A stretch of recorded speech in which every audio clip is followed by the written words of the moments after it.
How many of you believe it is God's will to establish you? How many of you believe you will be a better Christian if you own your home?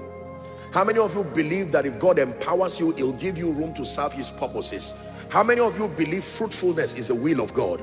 How many of you believe length of days is the will of God? How many of you believe a responsible, prosperous, godly home according to Psalm 112 is the will of God? How many of you believe healing and health is the will of God? How many of you believe that the territorial influence of the church is the will of God? How many of you believe that salvation is the will of God? How many of you believe that attaining unto spiritual maturity for the believer is the will of God? How many of you believe America for Jesus is the will of God? Nigeria for Jesus is the will of God. Ghana for Jesus, the will of God. Jamaica for Jesus, the will of God. China for Jesus, the will of God. Iraq for Jesus, the will of God. Iran for Jesus, the will of God.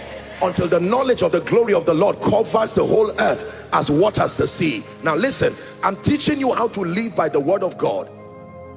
You don't cook up opinions that come from your lust and then just sandwich it with the word of God and try to manipulate the hand of God to bring it to pass. The believer does not live that way.